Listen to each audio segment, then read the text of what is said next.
doesn't have enough, trying to hold on, trying to break through this Zarya, but there's just so much damage output.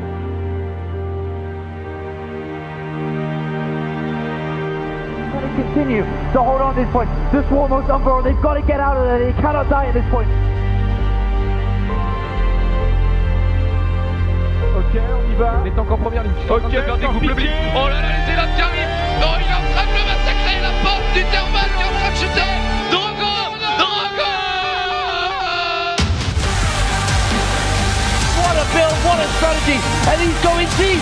He is in back. Oh my god, going after these Warlords. The drones are pulled. He's killing absolutely everything. Il a volé cette game définitivement. Ah, mais... Allez, Violette qui va, Violette qui pousse, mais c'est GG. Oh my god, what a game are we watching right now, Apollo? Because this isn't like any StarCraft 2 I've seen before.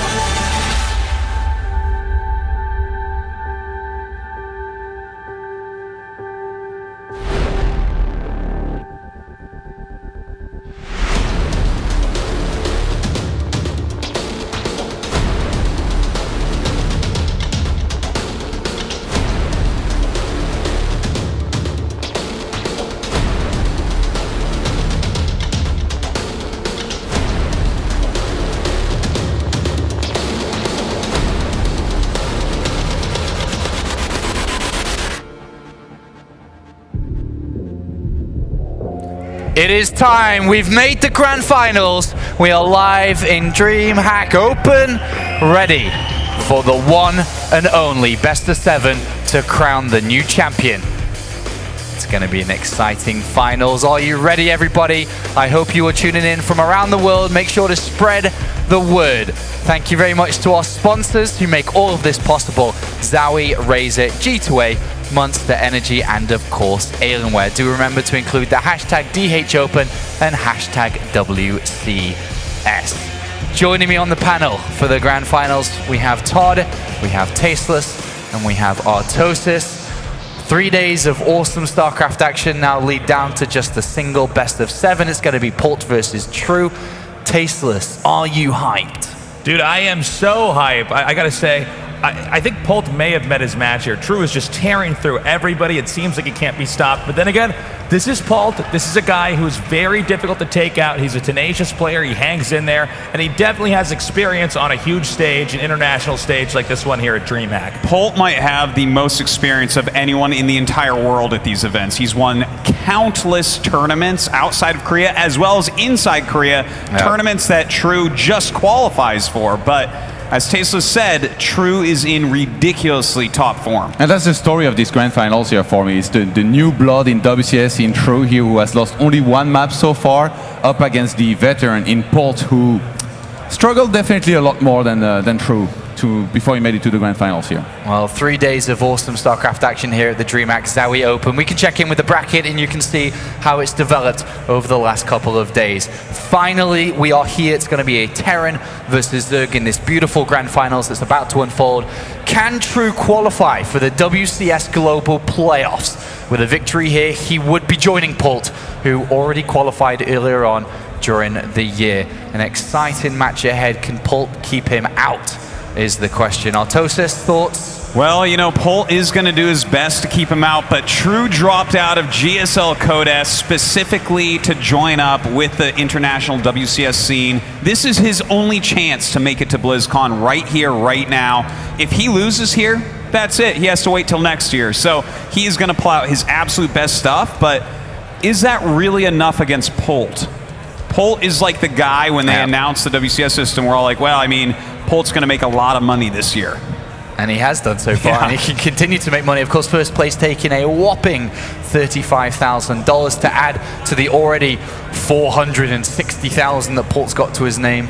Yeah, it's a massive number, actually, $35,000. Like, imagine if True won here, he not only goes to global finals, he also gets that money. That would be a pretty darn good day here in his StarCraft career, for sure. Probably the best one yet. He's covered his visa costs. You can say that. You know, it's interesting. He's come out here. He's made a huge life transition. He's competing in a totally different scene. But at the same time, I think to what you were saying, Artosis, like True really has a lot on the line.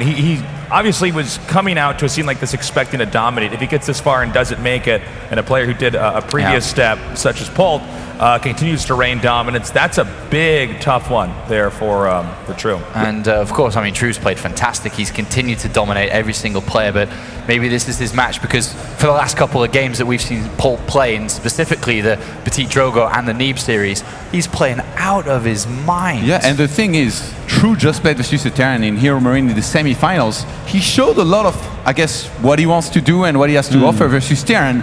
And when you're about to face somebody like Polt, I guess you would like to be able to hide that style, or that maybe that the way you're going to become predictable if you use some of these builds. So for True to go into this match, as a guy who's been playing really well, we have to keep in mind that Polt, he's maybe one of the best guys in the world at coming up with solutions. It doesn't matter how good you are, how good shape you are in, and how good you're playing. This guy will come up with solutions all the time, and True, I don't know how confident he's going to be here, really, going up against somebody as good as Polt. Yeah, and he even kind of gave something away during his interview on the couch with Smix and I, where he was saying, well, it's kind of nerve-wracking to play Zerg versus Terran on the stage. There's like so much micro involved, there's so much pressure, especially from someone like Polt, and he prefers to stay with that Zergling Baneling style. So is he just going to continue that moving forward? If Polt knows that going in, he can be prepared. He is going to make deeper walls everywhere. Yep. He is going to stop those run-bys. Well, gentlemen, we do have more time after we get this through to be able to continue discussions on this. But, ladies and gentlemen, people from around the world and in Canada, there's no point in waiting any longer.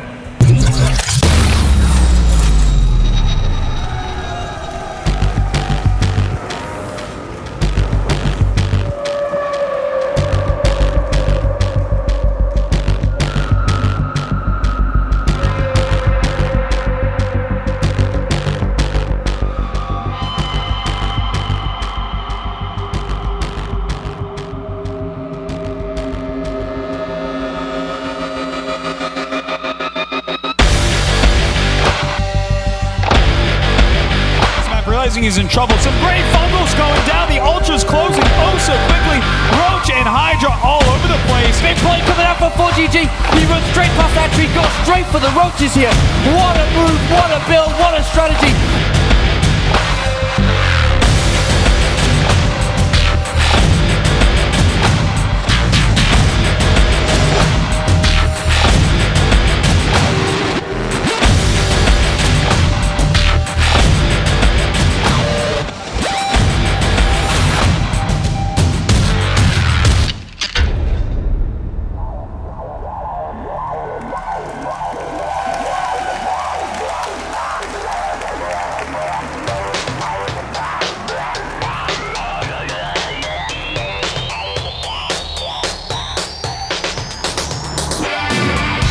After 3 days of action, it has all come down to these two players. Our first player is looking for his first StarCraft 2 title ever, as well as to secure a position at the WCS Global Playoffs at the end of the year. His opponent broke a record by becoming the only player with 4 WCS titles, and today he is looking to take it one step further and become the only player with 5 WCS titles. Montreal, please give it up for True and Polt!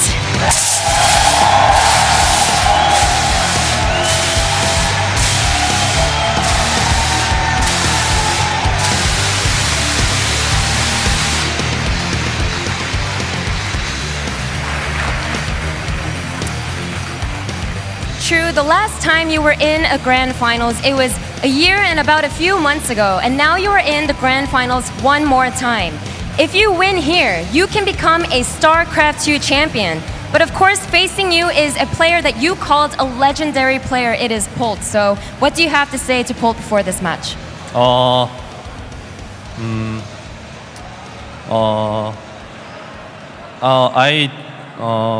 has best university in Korea, and I didn't go university, so I'm super behind now.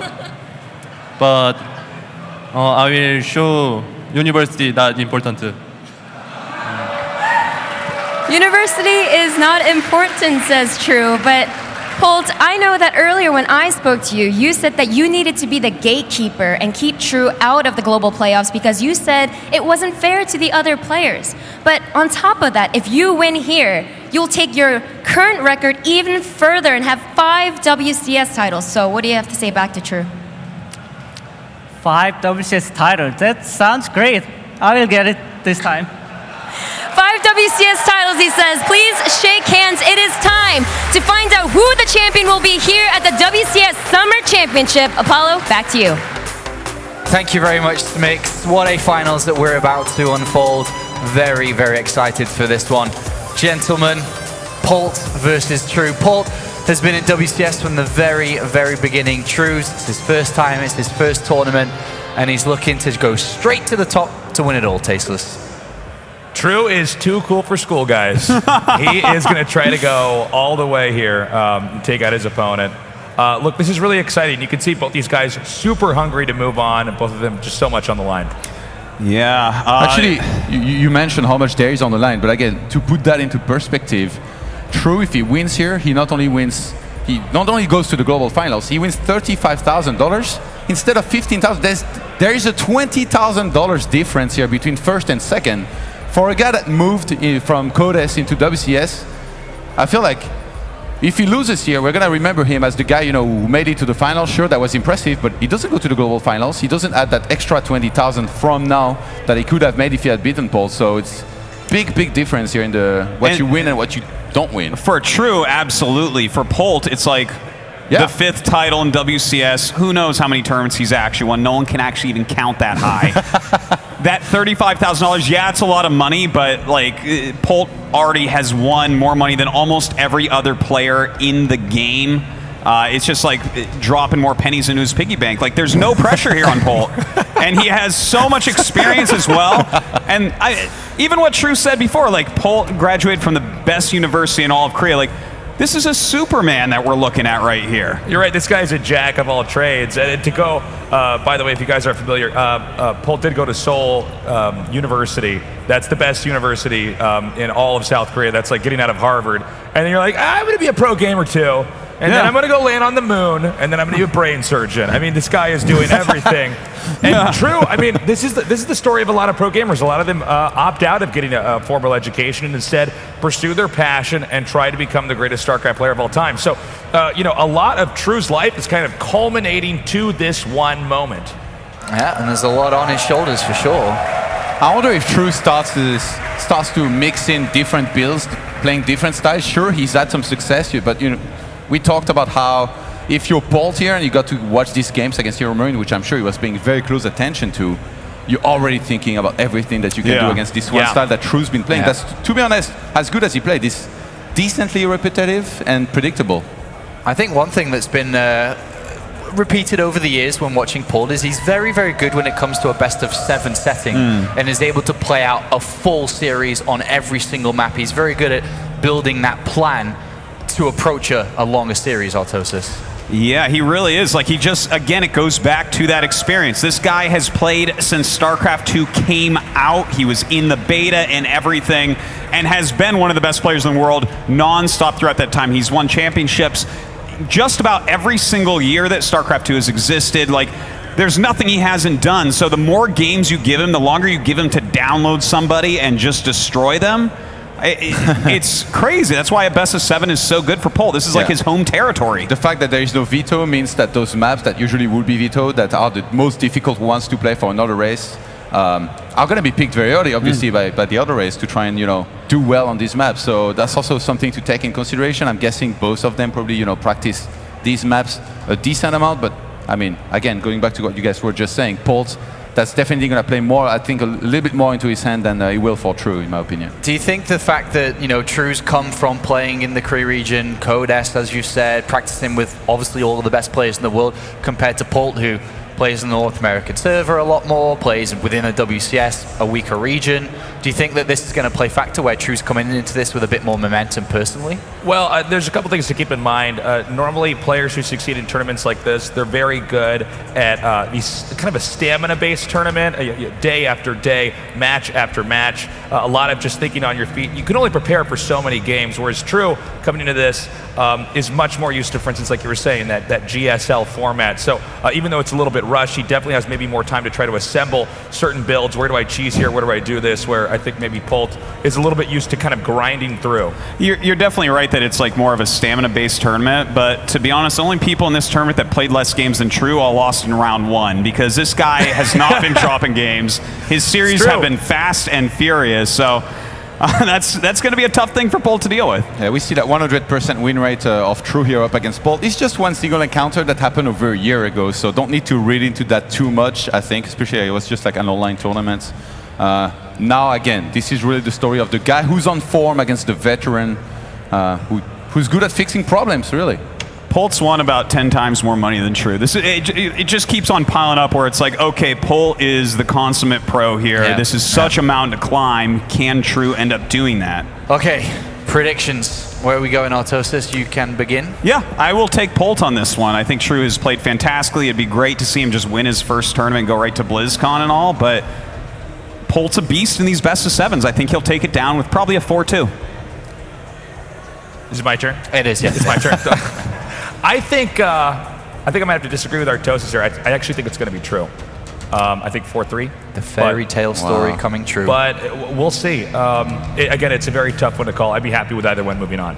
I agree. It's a very tough one to call, actually. I was going to disagree with Artosis, but you already did that, so I guess I'm going to go for True. Up until the last second here, I couldn't pick, but I'm going to pick the guy who's on form right now against the guy who has seniority and experience. All right, well, thank you very much. I was going to say, thank you very much, guys. We're all excited on the desk. Hope you are as well in Canada, out here in the audience, and online as well. Let's go over to the commentary team for this one. Tastosis, take it away. Thank you very much, Apollo. Here we go. Tasteless game number 1 coming up. All right, guys, let's get loud. Let's get hype. We are entering the finals. In the bottom right, in the red, our Terran player, he is Polt.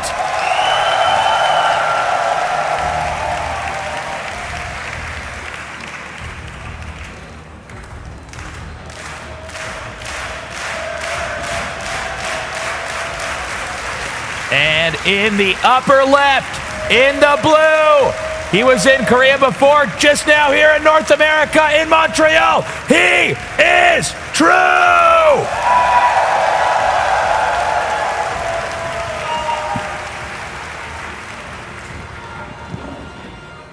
An absolutely awesome finals here to an awesome weekend of StarCraft 2. Before we really get into it, guys, please make sure you get on Twitter, get on all your social media, hashtag DHOpen, and let the world know that we are about to watch one of the winningest pro gamers of all time, Polt, against a relative newcomer in True, who is fighting for a spot to BlizzCon. As we can see here, we have Polt down here at the bottom, going for that Reaper opening. We were talking about this a little bit earlier before the game started, Artosis, but yeah, absolutely. Polt has had some time to do a little bit of on-site research here on his opponent. I'm very interested in seeing if Polt is going to shift some gears here and maybe make his play a little bit more unpredictable, or if perhaps he's simply comfortable, let's say, with his current style as it is, and thinks he can simply outmuscle his opponent. Well, already he's kind of showing his colors. As you said, a Reaper expansion and going right into that second barracks. So he's probably going to do a very quick stim medevac attack to see what he can get done against True.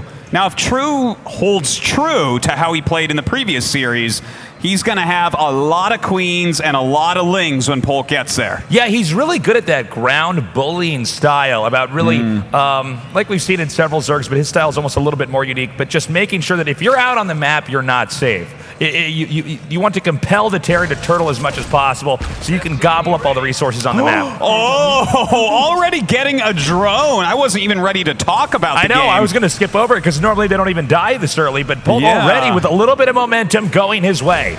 That's actually an awesome kill there for Polt. And yeah, it's only one drone. It's not like it's going to make True lose the game, but normally you end up killing, like, I don't know, a Zergling with the first Reaper, and that's about it.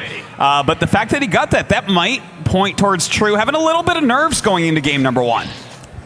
Well, let's see. You know, True, it's funny because we talk about nerves with True, but then he looks like a murderer. He is a killer when these games begin to pick up. I'm super excited to see what exactly is going to unfold here when we actually get into the mid game, because, you know, True's style, sometimes it's also a factor where you know what he's doing, but it doesn't mean that you can stop it. Very true about that, but he's going to make sure he knows what he's doing. He's getting very fast Overlord speed here right after his Zergling speed, and that's going to allow him to scout exactly what Polt's up to. And as we were talking about before, Polt is going for fast stim, a fast reactor starport for those medevacs, which means he'll be putting on pressure immediately when those medevacs pop out. So we're really going to have to see exactly how solid you know, True's defense is going to be here. Whenever you do a style of play that's like this, it can sometimes act like a double-edged sword. If you get in there and do the damage and get away, good on you, and especially if you trade so effectively or barely lose any units. But if you screw that up and you lose that, you can fall way behind and give the opposing player a lot of early mid-game control. Yeah, look at this. True is grabbing, while he takes his third base at that gold, double evolution chamber. He's seen the build that Polt's doing. He knows he can get ahead on upgrades. So it's like you said, if Polt gets in there and does no damage, if he's just deflected instantly, True is going to be ahead on economy as well as upgrades, and that is a huge deal in Zerg vs. Terran. Well, True is somebody who's definitely very comfortable in the late game, especially in a macro setting. Polt, he seems to be fine in almost any position. He's okay on low resources. He's okay on high. He's just very good at those engages. A lot of times just out-controlling people, kind of like we're seeing over here. The Reaper getting in. Great scouting right there. Oh, just barely doesn't make out. But you know what? He sees exactly what's going on. He sees the double evolution chamber, and he knows what is going to be awaiting these first two medevacs as they pop out. As you can see here, Polt just beginning to amass, as you were saying as well, Artosis. 2 medevacs about to pop out. That's where we're going to see the real pressure come on from Terran. Obviously, when you get those medevacs out, that's when you really begin to feel comfortable moving out on the map, because if you have a bad engage, you can at least pick up and move out from the ground. Now, it's important to note, True is on a gold base right now, so it's actually even more important right now that Polt really do some damage here. If Polt does not manage to scar True here, True is going to have just so much momentum propelling him forward. Yeah, he's going to be able to produce ridiculous amount of Zerglings and Banelings. So Polt moving up, he does need to get something done here, but he's making his third command center behind. And we should point out, of course, this is Apotheosis. It's such a long map that these attacks take a long time to get up there, which means it's a lot harder to do damage, and it is quite likely this could go to a very long game. We see the medevacs coming up here. It looks like he's going to go for an Overlord snipe here. Some Lings headed southbound. I don't believe he'll manage to get any of these Marines right here. Only one does go down. But of course, obviously you need to go into the actual Zerg territory, not just where the Overlords are spotting for the medevacs to try to do some damage. So let's see how that goes now. Okay, the medevacs coming up, dropping again, going after another Overlord, but a couple Queens push them off. They go up into the main base. Some Zerglings starting to go up there right now as well. A bunch of Zerglings in the middle of the map. Will he have enough to hold this off efficiently? The drones are now pulling out. The Marines are in a very good spot, cutting down this extractor. The Lings have to back up. The Queen's coming forward, doing some damage to that medevac. One does go down, but there's not quite enough to take out these Marines. The Marine's getting a little bit low. He's targeting down those medevacs as best he can with these Queens, but the Marines targeting down the Queens as well, taking out quite a few, but it will be cleaned up by True. Now that was actually not bad there by True, because he actually getting rid of those medevacs. That's less medevacs you have to push along with your Marines. You take everything on the ground, and not that many drone kills. No, he really didn't hurt the economy all that much. It's nice what he did with it, but in the meantime, that gold base was not really able to start mining yet. A little bit of counter-harassment going on from True. The Lings go ahead and poke in here. He's trying to monitor the movement of his opponent. Now, this has been a big theme over here with True throughout this entire tournament. He manages to get those Banelings in there, a lot of times catching his opponents off guard, whether it's with drops or coming in from odd angles, and that's definitely something that Polt needs to be ready for. Oh, look at this. He is trying to make a bunker, but he gets in there before it's finished. The Banelings rolling in as well. The SCVs will be pulled rather quickly, so not too much damage, but that's a great move. Especially considering that there were hardly any Banelings that needed to be detonated. He can make even more this next time around. Meanwhile, unloading Lings over here to try to draw attention elsewhere. Polt is going to have split defense at this moment. Very good moves by True as he runs back in. He knows that that main drop has to be dealt with. The Lings and Banes rolling in, but Polt is already ready. Cleans up the attack in the main base as well, only losing 4 SCVs, but True is keeping him on his back foot. Okay, so he did manage to clear some of that out, but he does have a Baneling drop ready. Now, to be honest, Artosis, in a lot of games, sometimes it's been decided just by a Baneling drop. So we got to see, is Polt going to be watching while Polt's doing his own harass, or will Polt lose a lot of workers because his attention is too split up? That would be a big problem if that Baneling drop does a ton of damage. A lot of Lings running all around the place. In the meantime, Hive about halfway done. Infestor upgrades on the way as well. So True is gearing up for the late game tech. The Lings are backing out now. Now here comes that drop. Is Polt going to be ready? Amazing Baneling drop, cleaning up all but 1 SCV, 10 going down, and that really hurts the economy of Polt. I gotta say, it's very subtle, but you watch that Polt, True, it just hits somewhere, backs off, then comes in again somewhere else, and has enough of a distraction of his opponent that these Baneling drops are always connecting.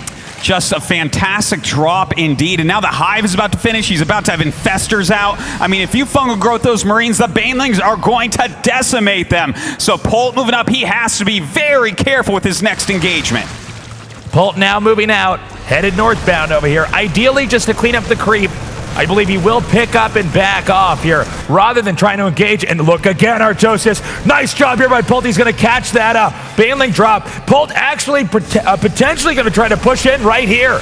Some Widow Mines are down right now, so he has to lure those off somehow. A lot of units coming up from Polt. The Banelings start to roll down. There are Infestors out here, so we may see them be used here as well. So far, he's trying to just drive off some of these drones in that gold base. By the way, that gold base almost completely mined out. But so far, not too much damage here on True.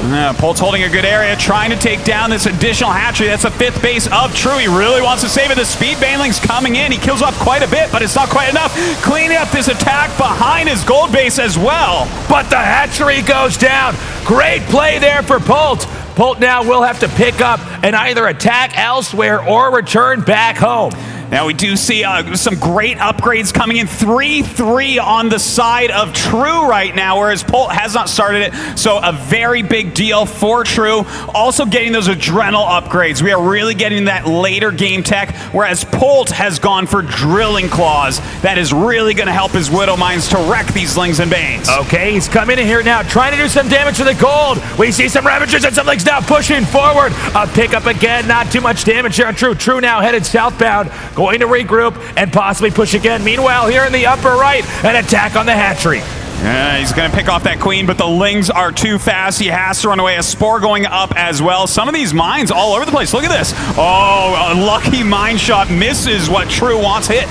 And it looks like a nice fungal comes out. Oh, perfect corrosive biles. 3 were taken out immediately there. Talk about surgical precision with that attack, but a good Widow Mine connect. Not bad for Polt at all. At this point in time, we have Polt continuing to hide some Marines here and around the map. You know, as the Zerg expands more in this game, they will have to expand further south, which means it's going to be a little bit easier for the Terran to take on those expansions. Especially considering this creep spread is not as far down as True would really like it. So that could be hard for him to actually defend against, especially considering Polt does have pockets of units hidden all around the map.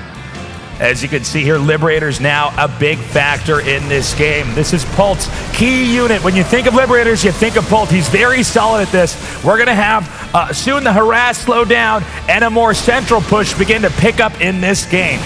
An attack from Polt here towards that 5th base of True. He doesn't have that many drones there, but of course, every base for True at this point is important. He needs to keep mining as much as possible. Another big engagement coming down, but True has to run away. It's only a small fraction of his army. Right now, some of these Lings and Banelings just waiting. Uh-oh, this may be a mistake here by True. He's going to try to come in with these Lings. And actually, you know what? The Wallen's not there. I was going to say you could just wall this in. Liberators are going to go down, but the Banelings are actually ended up. So many SCVs could be destroyed. It looks like that gets cleaned up pretty well. Some great moves there by Polt, pulling those SCVs immediately, setting up those liberation zones, and keeping his economy intact. We see now the Marines headed up north here. 2 different armies on 2 different sides of the map. He wants to try to hit wherever the Zerg is not. And that's going to be a little bit tricky. This map is a little bit more narrow than most maps here. Okay, so right now is when that +3 attack just got started for Polt. He does have his 4th up. He's building another command center for another base while trying to harass. But right now, True is holding absolutely everything that comes at him while getting his Ultralisk upgrades ready. Over here on the left side of the map, the Marines and the Marauders now moving up. This base does seem to be exposed. Targeted it down, only 4 links. That's definitely not enough to deal with that. Meanwhile, a counterattack over here in the bottom right. A huge counterattack indeed. Going to really hurt the economy here of Polt, but at least he did get this hatchery of True. Banelings rolling in, clean up everything, but a big 3 medevac drop to the main base of True. In the main base, he could take out so much key tech. We see the Ultralisk Cavern over here. Wooden Fungal does go down, but it's not enough. He continues to push forward here, taking out the spawning pool. Okay, the spawning pool going down is huge. He's been making mostly Zerglings this game, so he's going to have to remake that. We do have a nice fungal growth coming down, but not really doing that much. Okay, so True beginning to regroup over here. He's setting a hatchery down to the center right. Remember, Zerg expands further south. Terran can rely on less resources for a longer time here. So right now, Polt is able to turtle for quite a while before the stress of moving out on the map does occur as far as expanding goes. But remember, when Terran have to spread out, it's a lot harder for them to control. They don't have creep everywhere to run on. That's very true, Tasteless. And if he's going to be attacking, then he can't have enough units at home to defend. This is a tough situation for Polt, especially considering the Ultralisks are popping out. The army that True is making is just so deadly. Now, in a game like this, after Terran has done enough damage, they decide to do the actual big push. We've seen a lot of harasses and drops. Here come the Liberators. Here come the tanks being in a mobile mode right now. This is going to be potentially the climax of this game. A lot of liberation zones go up as he drops down those tanks out of the medevacs. A bunch of Ultras and Ravagers going around the other side. That hatchery will be killed, but True doesn't care. True is running right past him, going for the counterattack. Well, he says that bring this army back towards me. True already has enough bases. He's going to try to draw as much attention away as possible. Now, will Polt bite the bait? That's what we have to see here. Also note the supplies. True, maxed out. Polt at 125. This is much tougher. Really, if Polt loses this army that we see right here, there's a high chance he will lose this game. Indeed, you are right about that, Tasteless. Polt does not have a big economy. He can't replace that army easily, and True is just going for it. It looks like we have a little bit of a base trade going on, but Polt's army just seems like it's too small to win. It would be very difficult for Polt to recover from here. We see that all these buildings are going to be completely destroyed here by True. Now, what True's plan is to do, completely gimp Polt in his main and then head northbound and try to clean up this attack. But if True doesn't execute it properly, he could lose very easily. A big fungal going down on these Liberators. This is basically the end of Polt's chances in this game. They're very cost-efficient units. We'll have to see what he can get done with them, but with this many Lings and Ultras on the map, it's hard to imagine Polt being able to kill him. All right, so True just going to continue to try to carve his way in here. If he gets on top of those production facilities, nothing else he can do. We see Mules landing right now in an attempt to try to repair this. Anything that he can possibly do to stay in this game. True does still have a huge army to try to rely on in order to come back. Here's a funny thing. We don't have any Mutalisks, we don't have any Hydralisks, we don't have anything really that shoots up. So floating buildings are going to make this a tough finish for True. You have to kill all of Polt's buildings or he can stay in the game. Whereas the army that he has right now, that's hard to kill without flying units. He is going to continue onward here, trying to destroy these structures, but you're totally right, it's dire straits. Now, of course, in a base trade, Terran do have that, like you were saying, they can float around. However, it's really going to be Polt trying to play whack-a-mole here and take these all out, and so many good! Corrosive Biles taking that out. I believe shortly here, True will come in and swallow up the remaining army here of Polt. Yeah, that was just brutal by True, going up with the fungal growth, with the Corrosive Biles, eliminating a lot of what Polt has left, but he's bringing up the rest of his Liberators. He's trying to push forward. He's trying to stop True from mining anymore. All right, he's managed to destroy that, but he's in a kind of like he's in a check position here. If it was chess, if he moves anywhere, he could end up losing the game. And I think slowly but surely, True's going to come in here. True now rotating around, just trying to monitor where these structures are. The fact the structures are headed northbound is a full indication there are no hidden bases here, and True is going to be pretty comfortable. Yeah, he really is, considering that Spire is coming as well. He's picking off a lot of units. Polt's time frame here has really shrunk. Another fungal go down, corrosive bios all over the place, and that should be it. GG! True takes game number 1. Beautifully played macro game there by True. Great counter harassment, great defense against Polt. But in Polt's defense, that map can be very hard late game against Zerg. Yeah, you're absolutely right. It's a long push position to try to get all the way across that. And I want to point out, I think True really is doing so much damage with so little when it comes to these banelings coming in here. It seems like you have great movements from both sides and trades back and forth. But then these banelings come in. They take out all the workers in whatever location they're hitting, and that's going to be obviously a third if he's on 3 bases of all of his of everything that can mine for him. So that's pretty huge. And we've seen this happen over and over and over again in True's games. And unless Polt is able to become hyper-vigilant about that, I mean, there's just really nothing that you can do. No, you're certainly right about that. Like, you have to catch the Overlord when it's flying in with those Banelings. Losing 10 SCVs on your gold base, it's like, yeah, 10 SCVs, that's a lot of SCVs, but also missing all that mining time on a gold base that gives you resources so quickly is really going to hiccup your production. And if your production gets slowed down at all, you don't have enough units to try to actually kill bases. So True just built and built and built on that lead. What do you feel like Polt needs to do beyond that? Because the thing is, his pushes are pretty good. Actually, let's take a look at this game here first. Yeah, you know, these were some great counterattacks by True. He really did a great job of identifying that Polt was very low on army and very low on economy. And with this counterattack, it was like, okay, yeah, kill some of my bases, but I'm going to kill everything you have at home. And by forcing Polt into a situation where he had no more income, he just kind of strangled him out. You know what's interesting as well is that when we had the actual push, and you'll see a lot of Terran Zergs that kind of look like that, where they're heading out with this huge army, and the Zerg oftentimes get tempted into engaging that, and that's of course after all that harass. True didn't bite the bait, he just went and did the base trade, and that was really where the game began to end. Anyways, guys, we are now into game number 2 in the upper left. We have in the red our Terran player. He is Polt!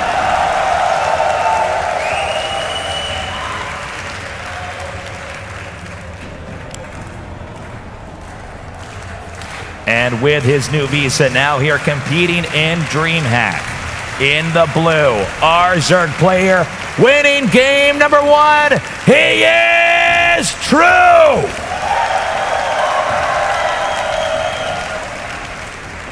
You know, Tasteless, you were asking me what should Polt do to try to go ahead and win some games in this series, and I gotta tell you, I actually really like how he was approaching that game by going for the very quick stim with a couple medevacs, putting that pressure on, and Polt very smartly got drilling claws very quickly in that game, quicker than we normally see, because True is so dependent on Zerglings and Banelings. So I think if he just kind of keeps doing that and finds his stride, he can start peeling games off of True. I am also curious to see if True even needs to switch up his builds that much or his style that much. It seems to really complicate games, you know, for the Terrans here. He's got a very bully-like Zerg. Yeah. He really gets in your face, and a lot of times with Zerg, they put pressure on you and force you to retreat. He's very much so interested in actually swallowing up armies, and he's doing it almost always with Lings, and then even just a small number of Banelings, which is cool because it is so cost-effective. Yeah.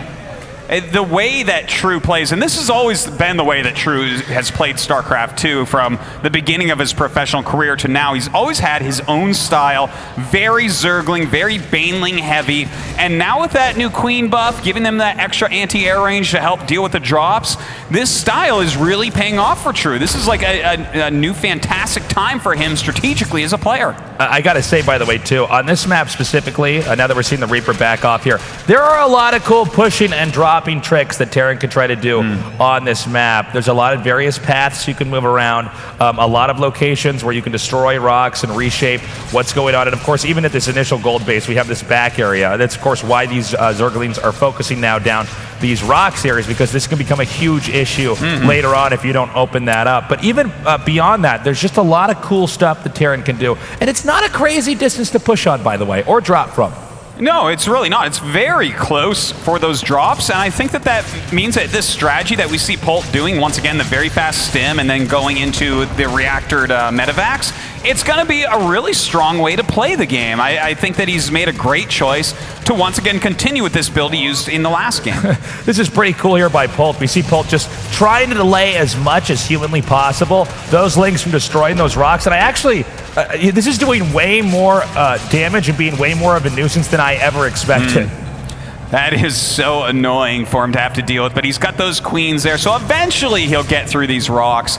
And that's going to be a real point of contention. When Polt has a couple medevacs out with Sim Marines, he is going to be all over True behind those mineral patches, dropping up to the main base, and those are such long distances to run.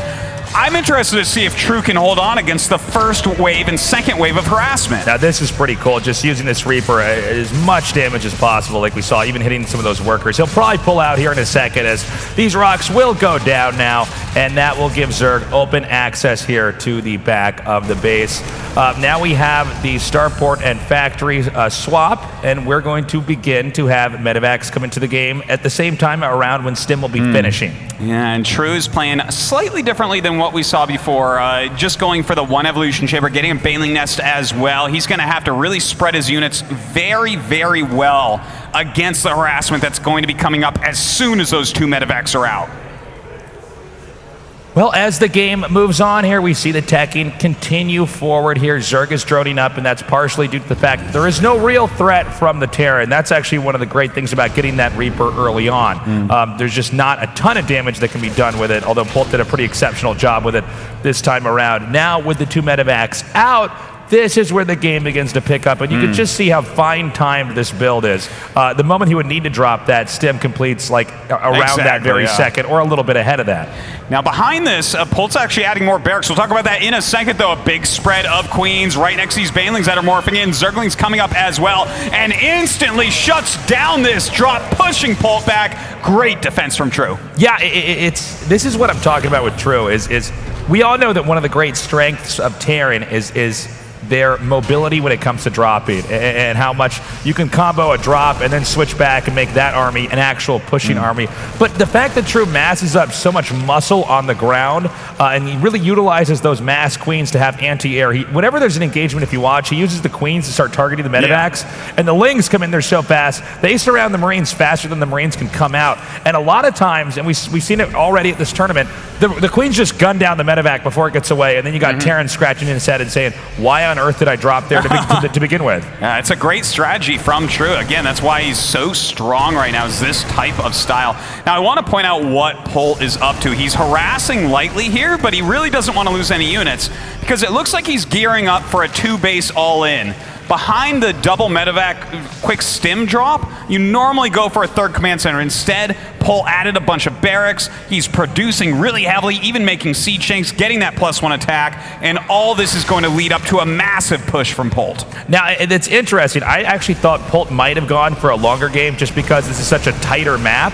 But this may be something True could be caught off guard by. But again, whenever you do these two-base pushes, and it almost doesn't even matter what race it is, if you go hard into that two-base push and you don't succeed, it's not good. But whoa, Polt taking out two queens, very nicely done there. Great move indeed, and in fact, chasing back some Zerglings and Banelings near his back door. Polt picking off absolutely anything he can. Every tiny little edge is going to be exacerbated when he comes in with his full army, and True needs to crush it. So right now, Polt beginning to push out. Sometimes you want to have some of your army come out here to generate the illusion that you might be taking a third baser, but in fact the push is coming, and it could be very strong. You notice this is a valley he's pushing through. Zergs always want to have a huge surround, so Polt right now going to abuse the geography of the map in the hopes that the tanks cannot be surrounded as easily, and as Marines get better surface area against those melee attacking Lings and splash damage Banelings. Now we should point out the Banelings do not have speed, and that is a big deal against siege tanks. The siege tanks can splatter them very quickly. Here we go, True going in right now. Those slow Banelings really not able to get the connections they're looking for. Oh, but it looks like True's going to do a huge counterattack. And True's almost mined out that gold base. Here we go. He's going to try to hold this off this attack over here. I think this may be ill-fated. I think True needs to back up. There's going to be too much damage dealt. Oh, he's easily slaughtering through every single queen here. That gold base going to be taken out. Oh, True actually retreating as opposed to attacking in, and True is in terrible shape here. So the attack is going to come in right now. We don't see any good connections. No good surface area here. The Banelings are going to come in now. Can they get good connections? It looks like they will not.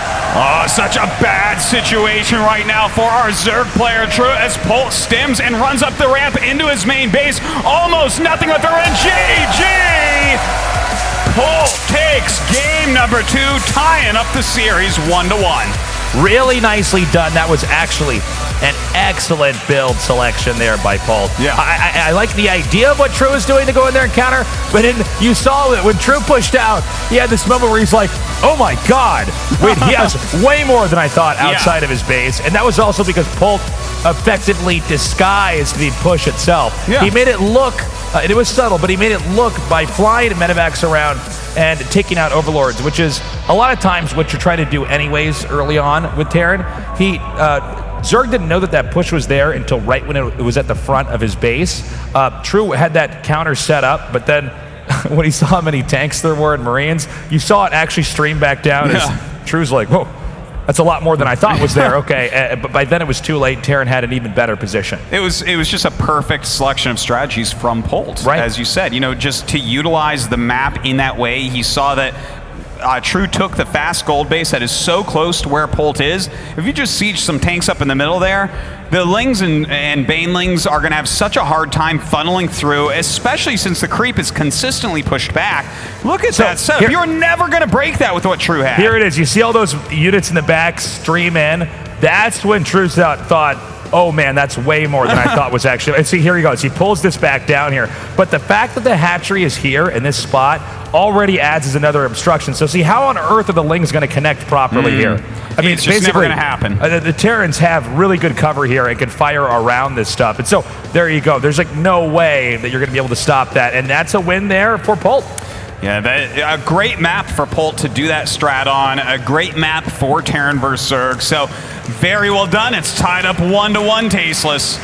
And now we enter game number 3. In the bottom right, winning game number 2 and evening this out. In the red, give it up for Polt!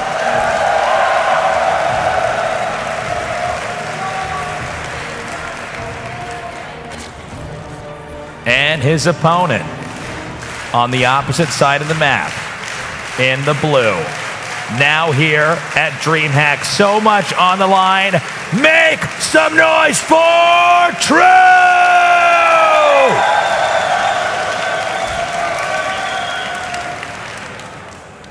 Both players showing the strengths of their strategies and executions on maps that are pretty good for that matchup in their favor. So I feel like we have 2 of the maps that are really sided one way or the other, gone out of the pool. It's tied up 1-1.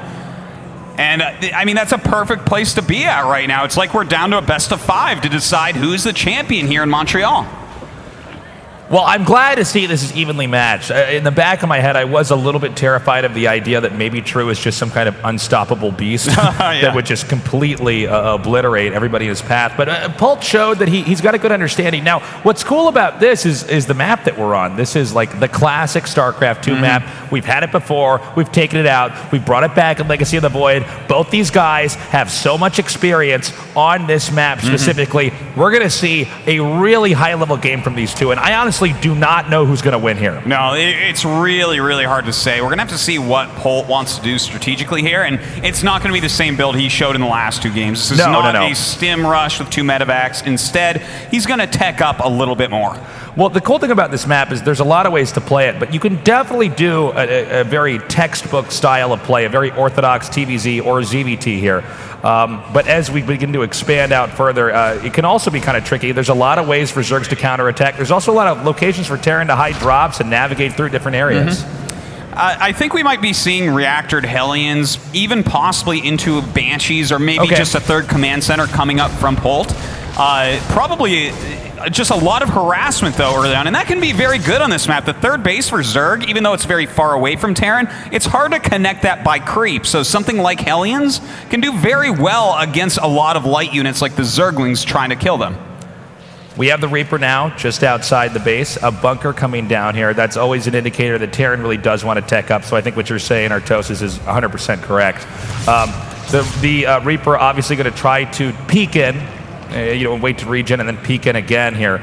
But yeah, this should be somewhat of a passive game here, I believe, at the start. Yeah, there's maybe some harassment coming out from Polt, but nothing more than that. It's not like he's making an army that can just go up and attack anytime soon.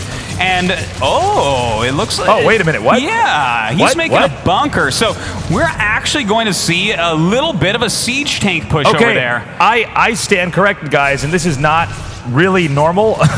This is not like your everyday build here, but that's kind of funny. He's going to make this bunker here. This is actually, we've seen this in almost all iterations of StarCraft, and it's only good because it's used so rarely. If you know that they're doing this, you do not win. But the fact of the matter is, this is a sneaky build that Polt is pulling out here right now. Now, just because he sees that inside the main, that doesn't mean that he has any idea about the bunker. The bunker is the big tell. The bunker is kind of the crazy part, where he can utilize the siege tank and harass with it, and anytime Zerglings follow him, he just goes back to the bunker and they have to run away. Well, sometimes this is the way to take out like a Code S level Korean, is to do a weird build. It's almost a little bit anachronistic. It's a little bit sneaky, but it's definitely not what they're used to training for, since this is just not your standard style of play. Here comes the tank, and now we see the conundrum that the Zerg is in. Yeah, very annoying right there. Hitting the drones, dealing a lot of damage. He doesn't want to lose his economy. 4 queens coming down and try to push it back, but they can't go too far, or the bunker's there. But luckily, a lot of Zerglings coming out, able to surround it. It was a really cool idea from Polt, and if those rocks weren't down, I think it would have done a lot of damage. Problem is that so many Zergs are going to try to take out those rocks regardless. As you know, Zergs generally want to have a more open map, and Terrans tend to prefer the map to be more congested. Had those rocks not been taken out so quickly, then most certainly the tank would have been able to deny, or at least slow down, the damage that was being dealt over there. But because he got that down, I mean, True completely shut down that strat that Polt was trying to do. Yeah, there's really not been any damage done yet. And on top of that, he's got his 3rd hatchery up. He's got 1-1. It's going to be about halfway done by the time Polt can even start his, so that's a nice little advantage as well. Whereas Polt, he's just getting his macro going. That 3rd command center is about to finish. A lot of barracks on the way as well. Okay, he's going to try to sneak in here. Widow Mine also in position. Drones immediately evacuated. Let's see how many links it's going to take to try to clean this up here. The Overlord pops out and eats that Widow Mine shot. Oh, how funny. How fortunate there for True. It really makes it very easy indeed to clean up. Does get the queen and picks up the links. Hardly lost anything back there. But here we have the queens now coming out. A 4-queen drop coming out here from True, even transfusing, just trying to get some sort of harassment done. Not sure exactly how much damage he's going to find, though. Don't try this at home, kids. No. No, this is pretty interesting, okay? I think he's only doing this because he saw that was such a weird strat early on, and he knew that other drops are going to come. There's actually not very much to try to slow this down here. And with these lings coming up, Artosis, is he going to be able to bust him? I don't know. I don't think so, but these queens are still alive somehow. He's cleaning up that drop at home at the same time and breaks through the bunker with these Zerglings. The Zerglings coming in for a flank. The queen's still somehow alive. He is doing so much damage here. Right now, Polt very good with the hold position micro. The Lings once again trying to come in here again. The tank gets lower. The tank is taken out. This is an insane strategy here. We're seeing from True. The SCVs are now being evacuated right now. The second base for Terran is unmineable. So many SCVs going down. More and more Lings running in as well, forcing a double liftoff in the natural. What is this strategy that we're seeing from True? He's gotten so far ahead. I don't even know what to say, man. Okay, we're going to have to talk a little bit more about this after the game, but that is like... I know that every StarCraft game is a special little snowflake, but that was like nothing I have ever casted in my entire career.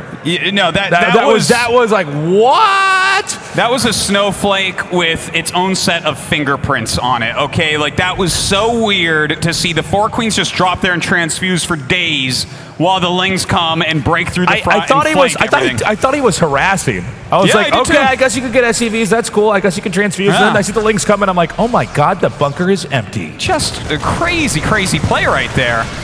Polt's in a lot of trouble. He's only got 29 SCVs at the moment. He does have the triple command center, so he can replace them a little bit faster, but I like everything about True's position here. He's just in great shape. He's already got 2-2 started up. His Spire is over halfway done. Plenty of units and map control, and his creep spread's pretty good as well.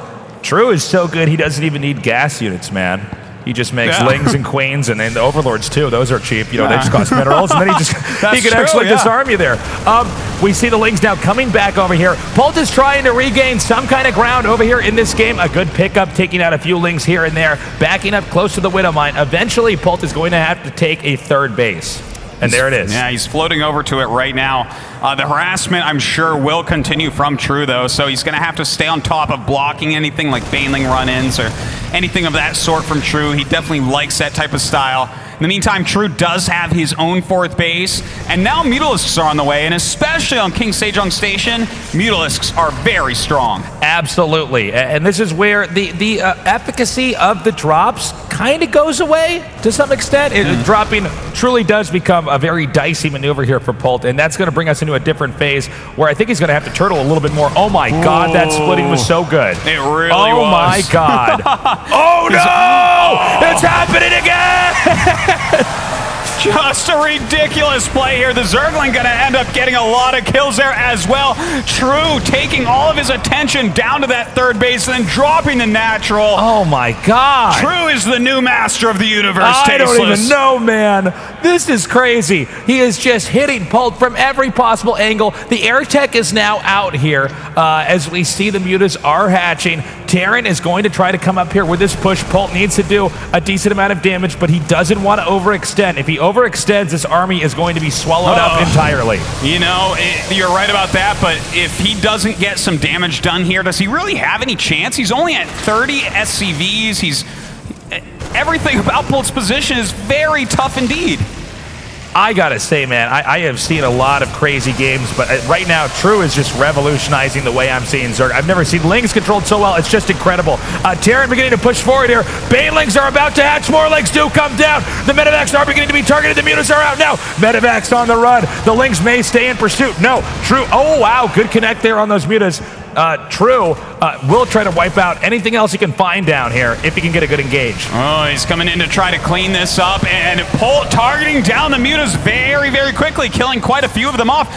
Polt is being very cost efficient considering what a tough spot he's in this game, and he's actually dropping while bringing up more Marines to keep those Zerglings busy. A drop over here, but too many Lings here from True. He'll be able to clean that up pretty easily. +2/+2 attack is about to finish, but it does not matter. GG. True taking game number 3 and the lead in the series 2-1 right now. What a wild game from True. So well done. I felt like we went to an alternate reality where StarCraft was a completely different game and Zergs were busting Terrans with Queens and Overlords and then sending Lings in. Yeah. But apparently this is the same StarCraft we have been playing all along. So let's take a step back here and talk about what happened. So True did this kind of cool strategy, and we've seen it all the way back into like the very first year of StarCraft 1. People did this kind of stuff. The bunker hidden somewhere, and then it's kind of like when you get cannon rushed on the ladder and they do it like by your nexus or something, and you're like, oh my God, okay, I didn't see that. Well, he was trying to make a bunker there, set up a tank, and then hit the drones from a distance and make it a little bit more complicated. What unfortunately occurred was, because it's true, he had a bunch of queens, he had a bunch of lings. And already had broken down those rocks. He already killed the rocks, so it was like, He swarmed it. He zerged that bunker right out of there. He zerged the bunker. So here's the response, right? And this is what's so important. Because the tanks and the other medevacs were on the map, he just drops here. There's not really a lot, right? So he has to unload those Marines to try to kill the queens. Then the Lings come in here, and this is like exactly why Terran had the bunker to begin with, was because if the Lings got in, it's too late. So this is like a super technical, it almost seems like True is just thinking on his feet here, saw the Matrix code and knew exactly how to take out Agent Polt here. The 4-queen drop there was just, it was so crazy, but he rightly identified that a tank evac opening into a 3rd command center while Polt is harassing doesn't have a lot left at home. Your base is a little bit naked, and True is going to take you out. We are now going into game number 4. In the bottom right, in the red, give it up for Polt!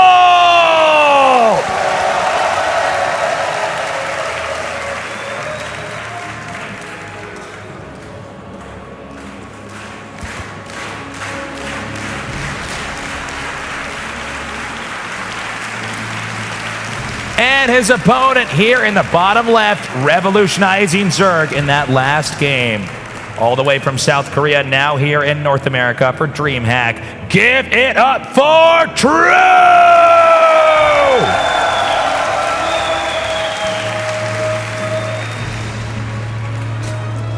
True up 2-1 as we enter into New Gettysburg. And on this map, above many other maps, it's very easy to get to the extreme late game.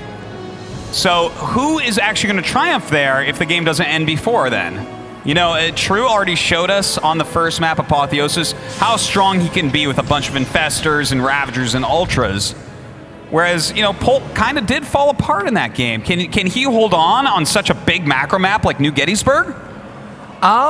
Maybe. Let's see. You know, every time I talk about this map, I always want to highlight this because it's a little bit different from a lot of our other maps. So if we could take a look at this bridge down here at the bottom, because True's exploited this a lot on this map. You have this long-ass bridge that goes all the way across the map. Now, it's very narrow, so it's easy to, if you can control the opposite end of the bridge, you can lock your opponent out. But a lot of times, especially with True in this case, he just uses Lings and spills them through here and ends up hitting Terran forces from behind. There's also these islands on this map. I don't believe this will be a factor here, but it can be very important because there's these blockers on the edges of the islands, and what that essentially means is that mutas and medevacs can hide around those, so that can be tricky as well. But this, I believe, Artosis should be a longer game.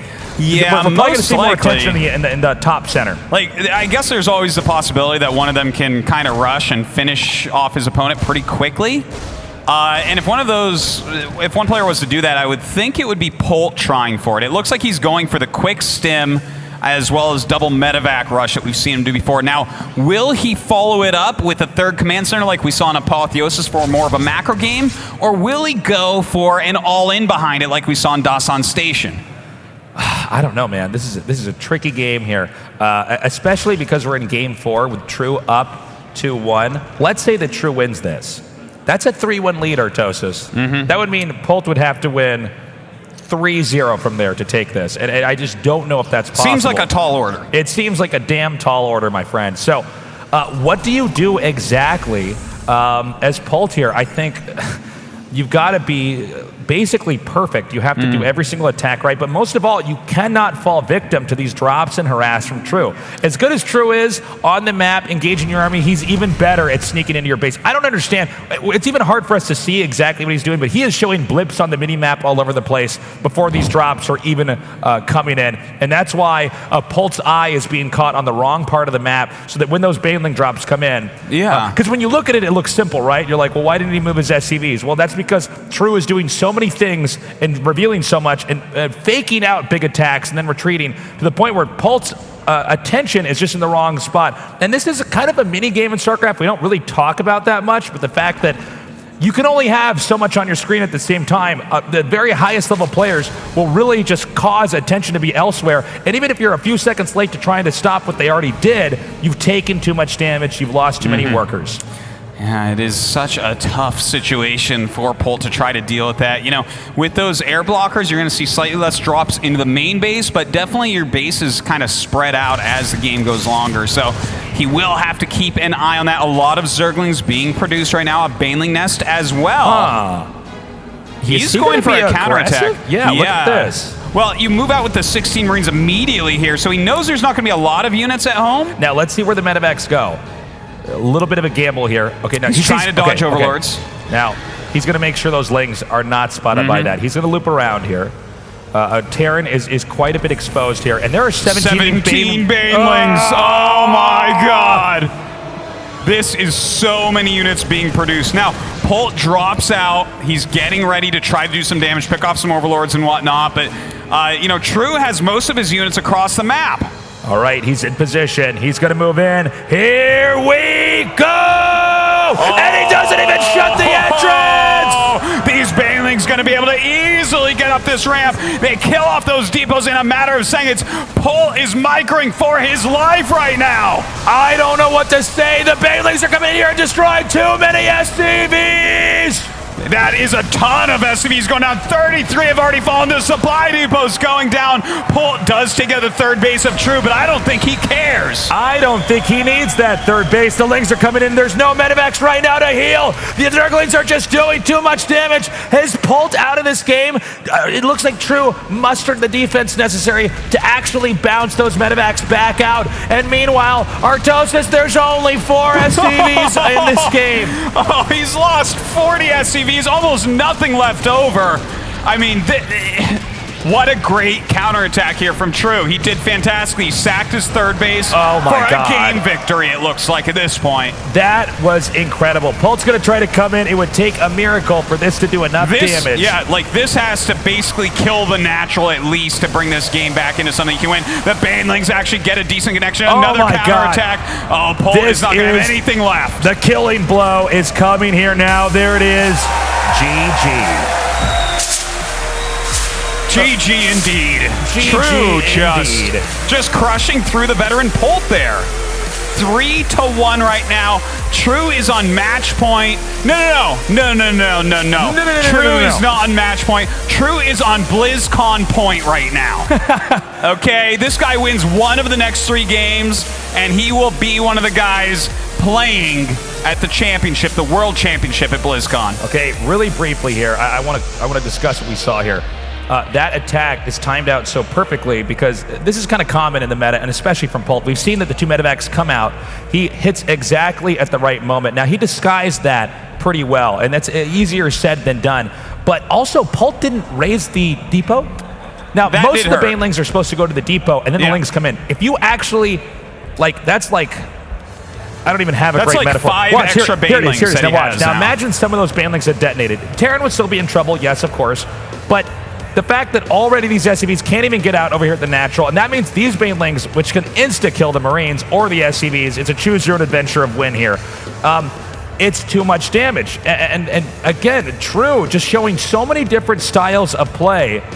This guy is like the almanac of Zerg builds or something. I mean, he's got his response to everything. And also, very smartly, True sacked his third base, saying, I only need 2 bases. If you don't have any workers, I'll give up a base. And there was no way he was ever going to hold on to that base. So it was a very well-calculated counter by True. And now Polt has to be extra careful with that build in the future. We are now entering what's hopefully not our last game. It is going to be game number 5. In the upper right, in the red, he has to come back. Give your love to Polt!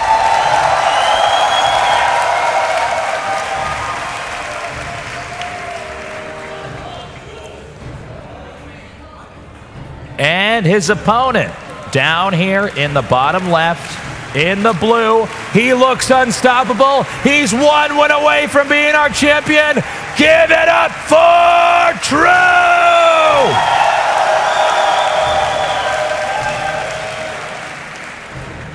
And just in case True crushes this game and ends this tournament abruptly.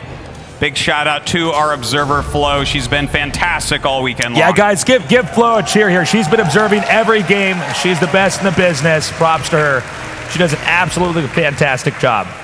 Okay, Tasteless, it's time for Polt to pull out some cheese, it looks like. Maybe a 3-Rax Reaper?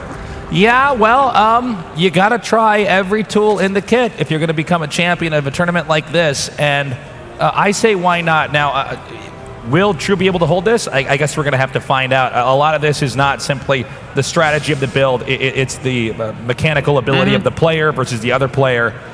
Yeah, some players are better with this type of build than others. And Polt definitely is very strong at micro. He knows how to micro the Reaper. He was around since the beginning of StarCraft 2. Look, Polt's an old school player, man. Yeah, and at the very beginning of StarCraft 2, you only made Reapers against Zerg, okay? Like talking beta, he knows how to micro these things. The era of Maka Prime and his Reapers. But yeah, I mean, 3-Rax Reaper is viable. Now, one thing to note about this is that if Zerg holds this, Terran has less Marines later, so there are some opportunities for exploits coming from True. But of course, if Terran does too much damage with the Reapers, who cares about the mid game as far as Zerg opportunity goes? Terran is probably going to crush you later on. Yeah, if you make a misstep against this, the Reapers themselves can kill you. But oftentimes, what we see is that one player is slightly ahead of the other if they both have fantastic micros. So let's take a look and see what he can do to hold on against these Reapers. Okay, so the Reapers are going to stack up. Obviously, they can regen here, which puts, and Zerg can regenerate health, but obviously not at the same rate as the Reaper can. So occasionally this can snowball. Right now, Polt putting his tournament life on his ability to control and outmaneuver his opponent in a dogfight here on the ground. A lot of Reapers coming in right now. Command center at home, so this isn't really all in or anything. It's a lot of pressure, it's a lot of aggression, but he's getting an economy behind. Okay, he's beginning to push in. Now notice the Lings on the high ground. They're hoping to trap the Reapers if they do jump up, but I think Polt's too smart for that. He sees there's no Lings down here. That means they have to be hiding somewhere else. And oh, one Queen goes down. Second Queen. Now the Lings may try to come in here and trap, but good lane of the mines. He just perfectly zones out the Lings. 16 more Lings on the way, and Ling's speed is almost done. That's the moment when this game turns on its head, because Lings with speed can actually surround those Reapers and to kill them off. If you surround all those, then Polt's probably going to lose the game. Okay, he gets out of there, throws down some escape mines so that the Zerglings can't follow all the way, and he's still trying to surround right now. Some great mines go off, though, and bounce those Zerglings away. Good mine placement over here. Zerglings headed over here to the east side of the map. And it looks like they're going to try... Nope, they're going to try to go to the south. And I think that's a smart move there, because Polt would be able to block that off and then bleed off more Lings here. Now, from here, the Terran makes a few more Reapers and then continues to make 2 expansions while the Zerg tries to get back on his feet. The Terran tries to get back into the tech tree and economy tree. Yeah, all those trees, you know. Where does True actually want to go from here? Oh my god, he's making 12 more Zerglings. These Zerglings are not needed for defense, so they are for an attack. He's starting to work on the rocks up there at the top. I think that True's just going to all in against Polt. Well, here's the thing, right? True can take some risks in this series. He's ahead enough, and all he needs to do is get a surround on these Reapers. Now, this is not the normal way to play, guys. If you're here to learn, this is how a champion beats another champion. In a high-level series. This is not necessarily the best way to approach this, but because it's unpredictable, because it's not necessarily the orthodox way to play the game, he could absolutely blindside Polt here and end this. And he is going to have a gigantic flank. He has a big group of Zerglings to the south of Polt's natural and a big group breaking through the rocks.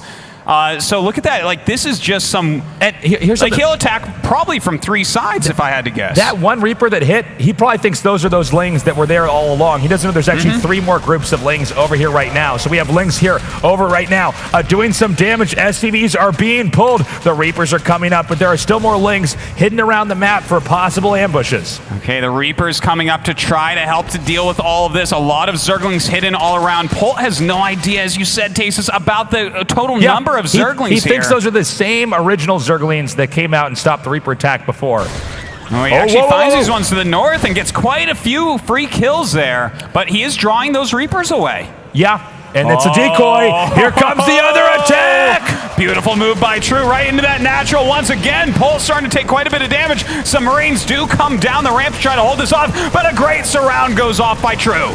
But already 9 SCVs, now 11, 12 have been killed off. A huge play there as Terran wanted to get back into this game. The Reaper's still moving out. Zerg now going for +1 melee, +1 armor, and probably going to begin to switch into, I assume, more of a more standard play. But True has been pretty crazy this whole series. I'm having a hard time predicting whatever he's doing. Yeah, it's kind of crazy. So is Polt, though, right? That's true. Polt's trying to predict what's going on, but True is thrown for a loop at every turn. The Reaper's coming up, harassing at this third base, picking off a Queen very quickly. True trying to do harassment, but Polt is trying to seal up, you know, all of his little holes at this point. He doesn't want to take any more economical damage. Baneling's Nest now, more Zerglings on the way. Terran is beginning to, for instance, get combat shields, get, I believe, 2 E-bays coming up over here. And, of course, the medevacs are now starting. Now, remember, when you go for Reapers early, you don't have a lot otherwise. The Reapers, of course, can harass like we're seeing here. Actually, nicely done. Can he get a Queen kill over here? Another transfuse so far. No casualties yet for Polt. Now we have another Ling counterattack. Ling's actually denying that expansion over there for Polt. He has forced to lift that off. Ling's just harassing absolutely everywhere. They're trying to seal up this hole now, but you know, that's just, they aren't doing like a lot of damage, but they're slowing Polt down quite a bit. So 34 more Lings on the way here. I gotta say, True is really showing that just with a tier 1 unit, a very basic unit, you can stick with that all the way into mid-game. Yeah, you're like completely fine with these things. He's out-maneuvering, he's out-positioning, out-strategizing, out-tricking Polt so far this game. And, you know, it's a style of play I just don't think Polt is ever used to experiencing. And that's why I think it's so hard for him. He's attempting to make the proper adjustments, but every game, it's like True has so many more tricks up his sleeve.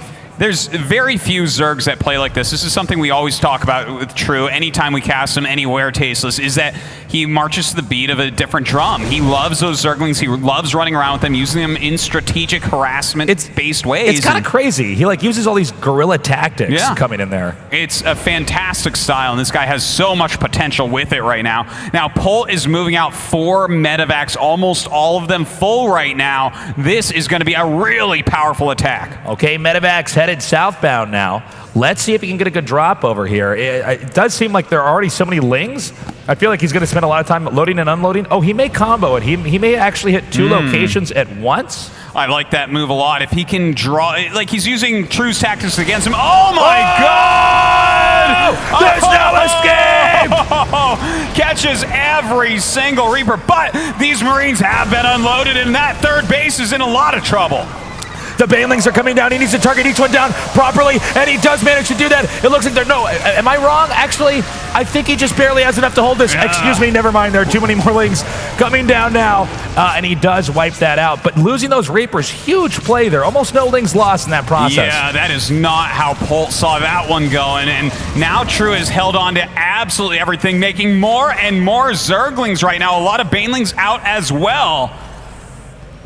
True is truly amazing. Look at the creep spread on the map. His economy's doing well. His upgrades are doing well. Just everything about his play is awesome in this series. Actually pretty big here. He's going for the gold base there in the upper left. So for all the different harass that we see here, if he actually gets that and Polt can't do any damage on the map, I think Polt is going to drown in Zerglings in this game. I don't think there's much else he can do. Very tough stuff. A lot of Banelings being morphed. He, of course, can bust through that wall. A little bit of a harassment here in the middle, trying to hold that creep back and hit that gold base. Looks like he should be able to cancel it. So a nice move by Polt. Okay, good denial. That's definitely a small victory there for Polt, but had that not been handled, that could have really piled up later on.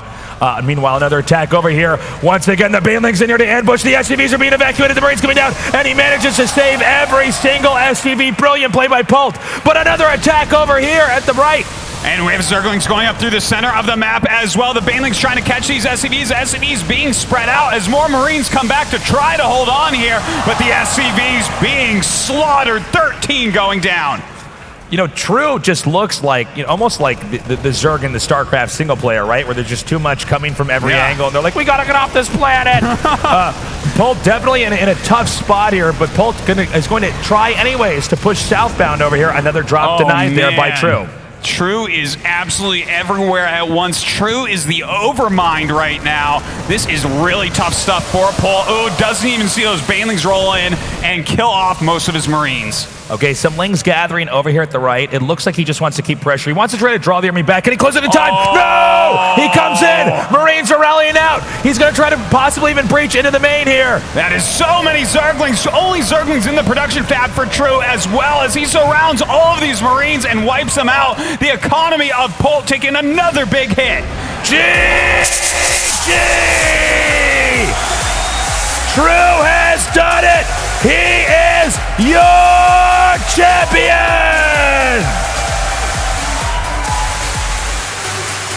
True in a truly convincing fashion, taking down DreamHack Montreal, the summer championships of WCS, and winning a spot at BlizzCon on his first try.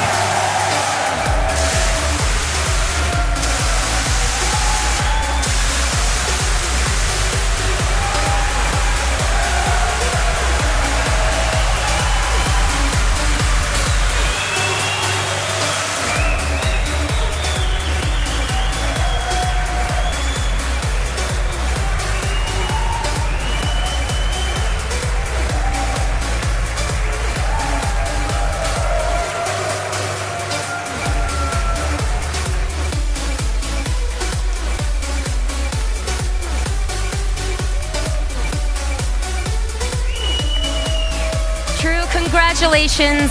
You said that you wanted to play the legendary player Polt. You faced him, you took him down in a very convincing fashion, but most of all, you are now a StarCraft 2 champion for the very first time. Tell us, what is that like?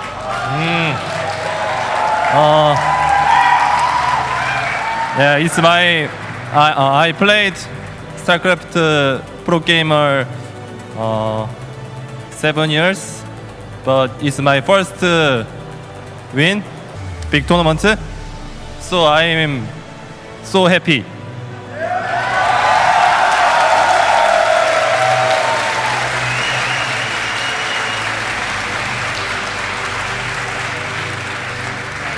And what is it like, because you were gone from the foreign scene for quite a while, and this is your second tournament after Home Story Cup. When you finally got that visa, you're finally able to participate again.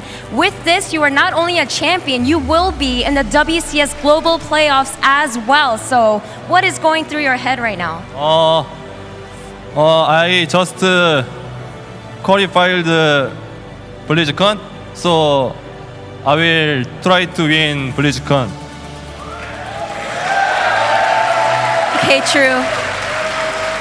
Last but not least, all these fans in Montreal showed up to watch StarCraft 2. They watched you become a champion today. You have fans not only here, but fans online that are watching your games. Please say something for all of your fans.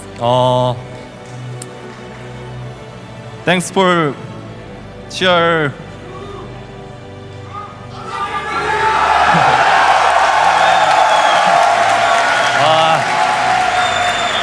Thanks, guys.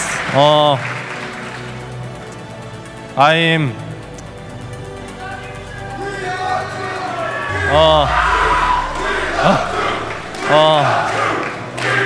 제가 뭐지 아무것도 아닌데 이렇게 저를 이렇게 응원해 주시는 제가 그동안 많이 집에서 쉬고 있을 때는 이제 아무것도 아닌 존재였는데 그냥 이렇게 많은 분들이 응원해 주시니까 뭔가 살아있음을 느끼는 것 같아요.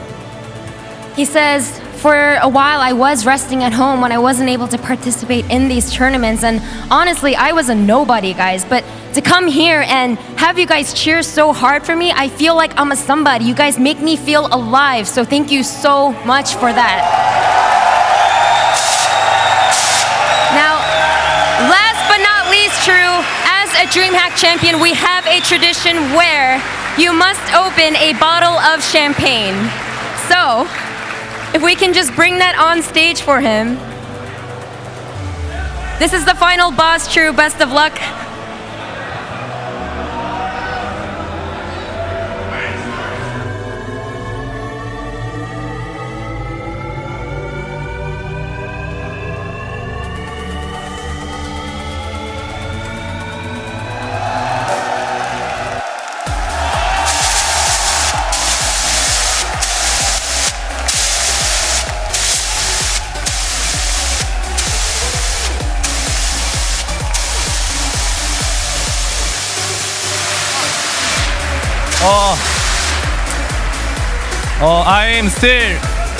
I'm still thirsty to win.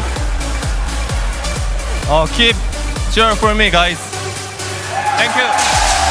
And there you have it. Your WCS Summer Champion is True.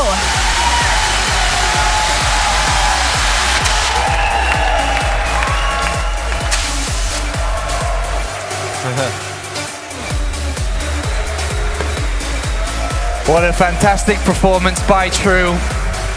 He is the WCS Circuit Summer Champion here at the DreamHack Zowie Open in Montreal. He entered this tournament with one goal, and that goal was achieved.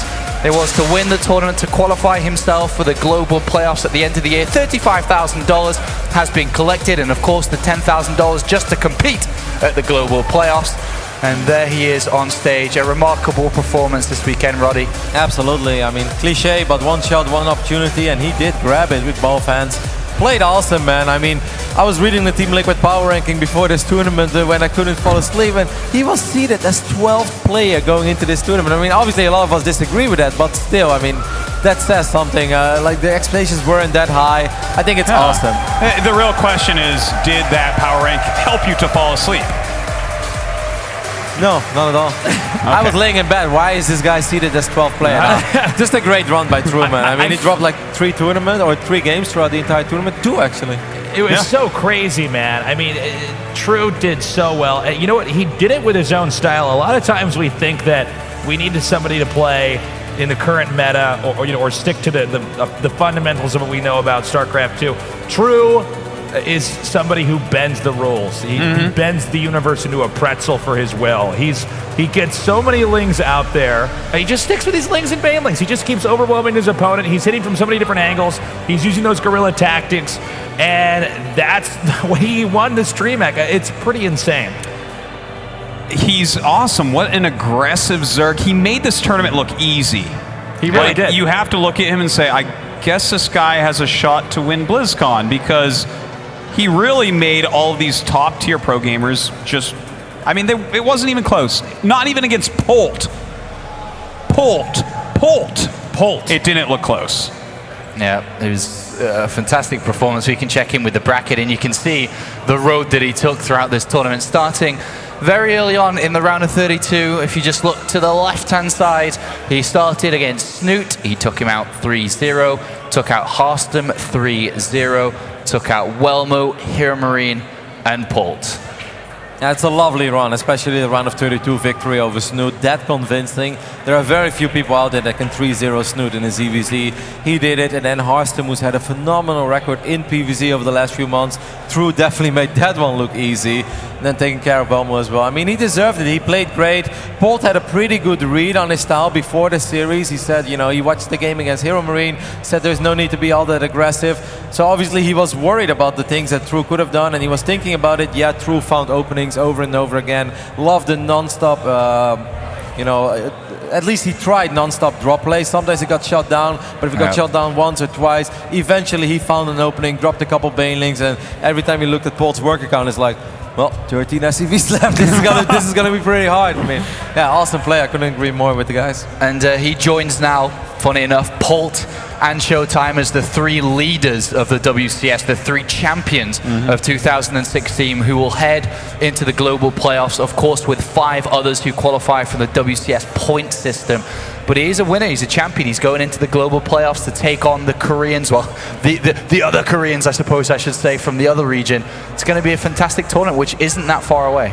No, this is really kind of building all the suspense, all the hype around BlizzCon as we see the players that get truly locked in. You know, definitely we have some great Europeans, and even Neeb, the North American, going to be going to BlizzCon by the amount of points that they have. But these 3 champions this year, very well deserving.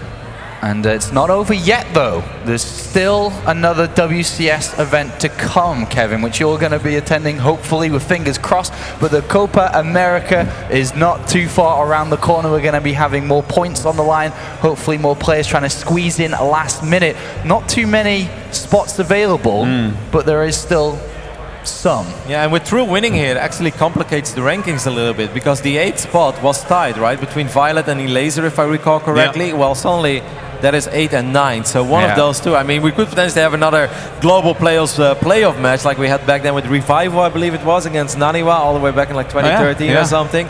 If nothing changes, but I can only assume that a lot of the guys will try to score some points in Mexico. So yeah, all eyes on the Copa. Absolutely. Any final thoughts here, Tastosis, before we close it up? Just a fantastic tournament, an awesome audience here in Montreal. I just could not believe the energy and enthusiasm they showed, not just for the hometown hero Scarlet, but everyone involved. Have loved this event and couldn't be happier with how it turned out. Tasteless, you've enjoyed your time in Canada and enjoyed this tournament. Yeah, my first time here in Montreal, amazing city, absolutely great game, such a fun tournament to cast, and of course, good to be here with you guys, delivering all this fun here and being at the very best StarCraft that we can be at. Kev, final thoughts here in this tournament. It's been a special weekend, it's been a fun weekend. Just another great weekend of StarCraft 2. It feels like we've had so many tournaments lately, but they're still all memorable for their own reasons. Had a great time here. I mean, these two guys. I mean, what else is there to say? Here. Love you guys. Half the fun is on camera, half the fun is off camera. You know? So it was great. Obviously, all the other guys as well in the audience. I mean, I couldn't agree more. Time for some poutine, I'd say. Let's go. I want my fries. Poutine time, boys. Let's do it. Thank you very much, gentlemen. Thank you, of course, to the other commentary team, the other casters in this, and of course, Smix, and of course, Blizzard, and importantly, the sponsors of this tournament, Zowie, Razer, G2A, Monster Energy, and of course, Alienware. One last thing before we go, do remember to check out the G2A contest for up to €2,000 worth of prizes available. Do go to g2a.com/DHOpen to give it a shot to see if you can also be a winner. Thank you very much for watching this tournament. I hope you've enjoyed yourselves this weekend. That's it from us. See you next time.